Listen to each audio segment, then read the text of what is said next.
Members of the public can view the meeting by clicking the link in the Planning Commission agenda webpage or by using webinar ID 161-763-7242, passcode 644760. If you would like to speak during the visitor portion of the agenda or provide testimony on an agenda item, please use the raise hand feature in your Zoom menu bar. If calling in using the 669-254-5252 number, press 9 to alert the chair you would like to speak. For the record, I will do a roll call to verify which commission members are participating this evening. We have Commissioner McCann, sorry, my script, Glenn Weigel, Akal, I don't know if I'm saying that right yet, and Ellis. I do not see Commissioner Winter, and I know Commissioner Lawler lost power just before the meeting. So the visitor section of the agenda is an opportunity for members of the public to address the Planning Commission on a non-agenda issue or item. Anyone wishing to speak should indicate this to staff and wait for your name to be called. Does anyone wish to address the Planning Commission on a non-agenda issue or item? Okay, the staff has said there's no testimony. So we will move on to commissioner communication. Any communication from commissioners? Okay, seeing none, we'll move to staff. Good evening, Chair and I, Anna Splatinsky, Planning Division Manager in the Community Development Department for the City of Beaverton. I have a couple of things I'd like to note this evening. This is the first Planning Commission meeting of 2023, so Happy New Year, everyone. I'm also very pleased to welcome two new Planning Commissioners tonight, Rena Akal and Sean Ellis, and we are super happy to have them join the group.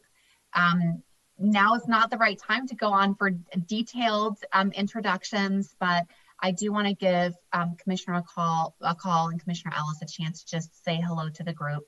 But before I hand it over to you, I just want to just take a moment to recognize how important the volunteer Beaverton Planning Commission is, and to express my appreciation.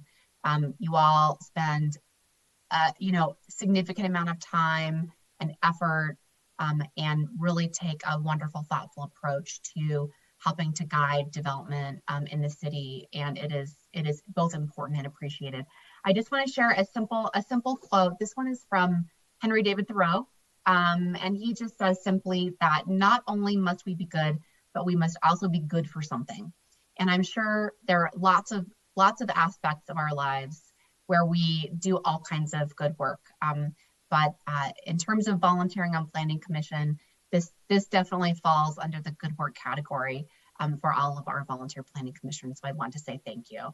And then I just want to hand it over to our new commissioners. First, Commissioner Akal, would you like to briefly introduce yourself? Sure, Rena Akal, and I'm happy to be on the, with you all, and excited to help out as much as I can. Thank you. And Commissioner Ellis? Yeah, hi folks, Sean Ellis here. My pronouns are he, him, and his. Also excited to be hopefully as useful as I can be for everybody. Native Beaver tonight, Beavertonian. I don't know what our demonym is for the city, so I'm sorry. But yeah, very excited to get rocking and rolling. All right, thank you very much. And with that, I'll hand it back to you, Chair Nye. Great, thank you. Welcome new members. We have an exciting one, not really tonight. The only item on the agenda for application tonight is the Herzog-Meyer VW Volvo Service case file DR 2022-0083. The applicant has the burden of proving that the applications are considered consistent with the Beaverton Development Code, Comprehensive Plan, and any applicable Beaverton Code provisions. The criteria that must be addressed in this hearing are the Beaverton Development Code sections 40.03.1 Facilities Review, 40.20.15.3.c, Design Review 3, and Section 50.95.7, Modifications of a Decision. Testimony, arguments, and evidence must be directed towards these approval criteria and other criteria in the comprehensive plan or development code that the speaker believes to apply to the application. Failure to raise an issue accompanied by statements or evidence sufficient to allow the Planning Commission or other interested parties an opportunity to respond to the issue may preclude an appeal to the Land Use Board of Appeals based on that issue. Anyone who submits written comments or gives oral testimony has standing to appeal this decision. Failure of an applicant to raise constitutional or other issues relating to the proposed conditions of approval with sufficient specificity to allow the city to respond to the issue may preclude an action for damages in circuit court. State and local law require commissioners to make certain disclosures. To these ends, the following questions will be asked. Does any commissioner have a potential or actual conflict of interest, ex parte contacts, or site visits to clear? I will start with Commissioner McCann. No to all three. Commissioner Ellis. No as well. Commissioner Glenwinkle. No to all three. And Commissioner Call. No to all three. And no to all three for me as well. Does any member of the audience wish to question a commissioner about an ex parte contact, site visits, or challenge the right of any commissioner to participate in this hearing? Okay. Let the record show no response. To the order of the public hearing tonight will be as follows. City staff will give a presentation followed by questions of staff from the commission. The applicant will be then given 20 minutes for its presentation, followed by commissioners' questions of the applicant. Then members of the public in support of the application can speak for up to 5 minutes each, followed by people of the public opposed to the application may speak for 5 minutes each. And lastly, members of the public who are neither in support nor opposed may have 5 minutes to speak. After the public testimony, the applicant will have 5 minutes for rebuttal. The Planning Commission will then hear any final comments from staff. We will now begin with the city staff presentation.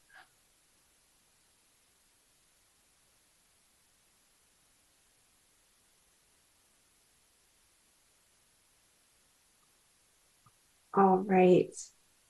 Good evening, Chair Nye and Commissioners. My name is Lauren Russell. I am an associate planner with the Community Development Department. The proposal before you tonight is the Herzog-Meyer VW Volvo Service project, which is a modification of a previously approved Design Review 3 application. Okay.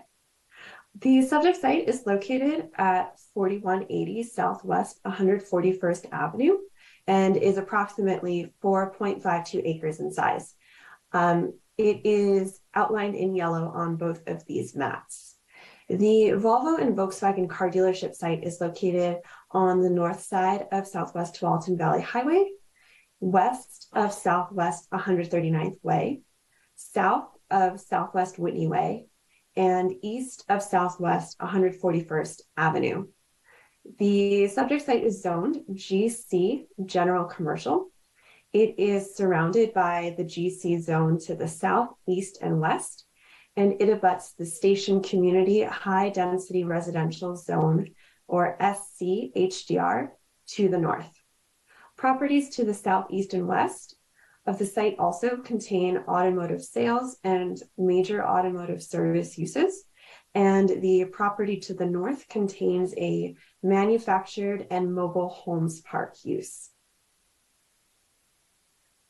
To summarize the proposal, this is a modification of a Design Review 3 decision. That approval was originally DR 2020-0079 Herzog-Meyer expansion, and it was then amended by APP 2021-0002, an appeal of Herzog-Meyer expansion Design Review 3. This proposal includes changes to the new automotive service building that was approved through that decision as amended. The changes include reducing the building footprint and removing the rooftop inventory vehicle storage and associated vehicle ramp, as well as removing 2 conditions of approval related to that vehicle ramp. This is the site plan that was approved by Planning Commission through DR 2020-0079. Just want to point out that the changes that are being proposed with this modification are pretty limited. So I wanted to focus your attention on the new service building at the corner of 139th Way and Whitney Way, which is the northeast corner of the site. Also, as part of this proposal are some minor changes to the new parking for employees to the west of the building. The sales building, the Volvo and VW sales buildings, and the existing service building are not changing from the previous proposal. Okay, so this is the proposed site plan. Yes, if you focus here, you could see, if you could flip back and forth between the slides, you could see some minor changes in the shape of the building and its orientation.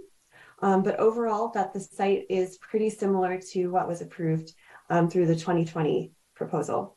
So the changes are limited, the site changes are limited to a reduced building footprint for the new automotive service building and a reoriented trash enclosure, which is right near this new parking label. It's in the same spot. It's just that the gates are now facing a different direction than they previously were. The same square footage of the existing service building will be demolished with this proposal, so no changes there. Like in 2020, no changes are proposed to the existing Volvo or VW sales buildings or the existing parking areas associated with those sales buildings. For this proposal, the applicant is using the motor vehicle parking ratio for automotive dealerships, which is the combination of automotive sales and automotive service uses. That ratio was established through the approved 2020 parking requirement determination application. No changes are proposed to the frontage improvements that were approved as part of the 2020 design review, further amended by the appeal, as well as the 2020 sidewalk design modification, which was also amended by an appeal to City Council. The applicant also is not asking for any changes to the conditions of approval related to the frontage improvements. Here's just one example of the proposed changes to the elevations, mainly to point out, as you could see in the top image, which was the approved elevations from the 2020 design review, there was the rooftop vehicle storage area for the inventory vehicles, which is why there are those pole-mounted luminaires up there. So the roof form is changing slightly since that vehicle storage is no longer proposed on the roof. But overall, it's a pretty similar facade to what was approved. Similar amounts of windows, as well as spacing of the permanent architectural features. Just one thing to note, you can see that it's a different shape at the corner. The prior approval had a portion of the building that was further back than the 20-foot maximum setback for a building. With the change in design to have a diagonal wall, it is now fully in compliance with that design standard, the maximum setback. And then to focus on the conditions of approval that the applicant has requested be removed, they are identified in the appeal final order as conditions of approval B32 and D51. Both of these refer to either having to show on the plans that a stop sign will be installed at the bottom of the service building ramp and proposing additional mitigation if needed for that ramp's vision clearance triangle. And then in the second condition of approval, it would actually be installing that stop sign and any required mitigation. The applicant is requesting removal of these conditions now because the design has changed for the building. Because there will no longer be rooftop inventory, vehicle storage, and a ramp, the circumstances have changed to the extent that these conditions are no longer warranted. So to summarize, staff is recommending approval for Herzog Meyer VW Volvo Service DR 2022-0083, subject to the conditions of approval in the staff report. This concludes staff's presentation. I am available to answer any questions you may have at this time. Thank you. Okay, thank you. Do any commissioners have questions of staff?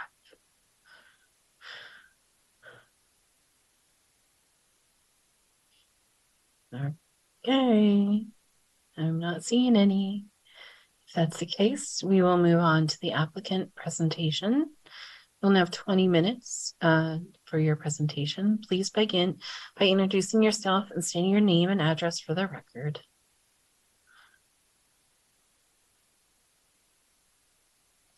Oh, we cannot hear you. You are muted. Good evening, everybody.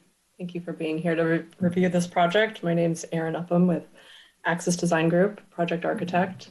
Also here tonight with our team are the property owners, Tom Herzog and Chris Meyer, and the principal architect for Axis Design Group, Tim Brunner, and I believe I saw our civil engineer, Kelly Grover, from Burwood Design Group. She may be here as well.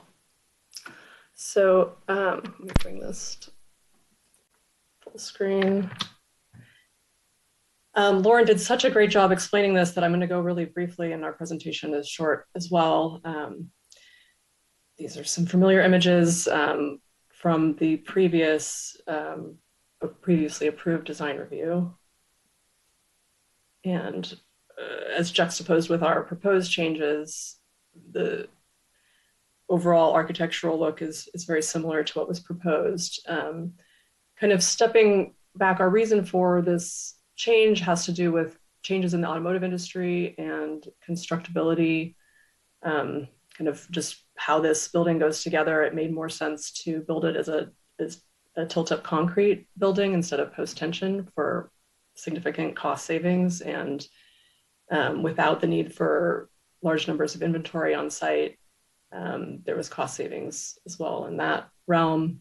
So certain elements were removed from the previous design, but we have retained the overall articulation along both street-facing facades, as you can see in these images. And as well here, comparing the footprint and on the site plan, very similar, as Lauren pointed out. One thing I'll just say is by removing the rooftop, the ramp to the rooftop parking, there's an opportunity for more electric vehicle charging, which is needed for this project. So that is taking the place of that area. These images show a little more of how the street-facing facade would look with the proposed changes. Again, similar articulation. So thank you for reviewing, and we're happy to answer as many questions as you have. Great, thank you. Do any commissioners have questions of the applicant? Commissioner Glenwinkle. Hi, thank you for being here tonight.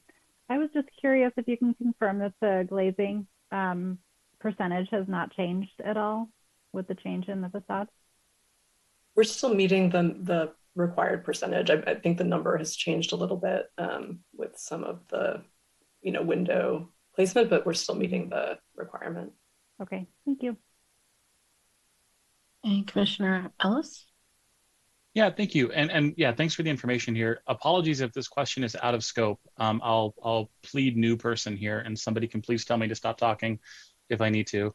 But with the removal of the roof storage and the new building going over current parking locations, my question was going to be about, are there any risks or mitigations about taking the same amount of inventory and potentially storing it now in a smaller area? But based on what you said right at the start there, you envision less inventory, essentially. Is that correct? That is correct.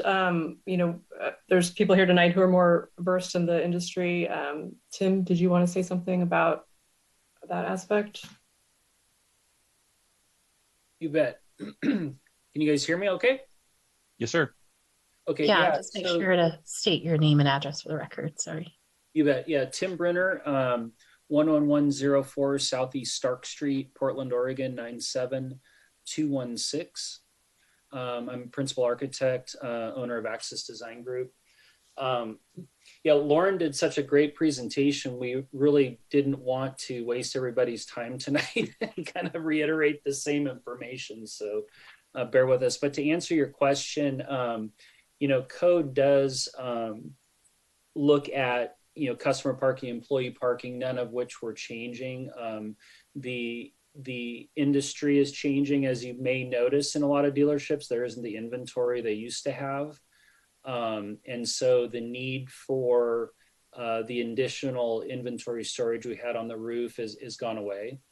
So it's just really not, we don't feel it's necessary, a client doesn't feel it's necessary to have that significant expense on the project. Great. Okay. Thank you for the answer. You bet. Any other questions for the applicant? Mr. Glenwinkle, did you have more, or did you still just have your hand? I just forget to lower my hand. Okay. Thanks. If there are no other questions of the applicant from the commission, we are now in the public testimony portion of the meeting. We will call for, I don't think there are groups to testify. I would just say, yes, staff is saying there is no testimony at this time. So I'm gonna skip the Zoom information since we have no public logged in. There's no need for a rebuttal from the applicant. Does the staff have any final comments?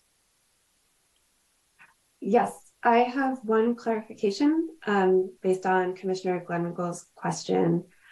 So the reason why this project originally went through the design review 3 was because one of the two guidelines that wasn't being met, one of the two design standards that wasn't being met was the minimum amount of ground floor windows or ground floor glazing. So the project, the first time around, did not meet the minimum 35% ground floor glazing, which is that specific band of 3 feet to 10 feet. And most of there are a lot of windows, they're just higher up, so they don't count. So the applicant did address the design guideline in the first iteration of this, and they also addressed the design guideline this time around as well. It was a similar amount of overall glazing on the 2 street-facing facades, but because it was addressing a guideline, I don't have the percentages off the top of my head, but I can go look through the plans if you wanted that information. But overall, staff did find that in the original proposal and this one, that the design guideline was met based on the amount of articulation that was being provided and the placement of windows, a little bit above the ground floor, but still providing views into the building. Thank you, Lauren. I just wanted to chime in. This is Anna Slatinsky, Planning Division Manager.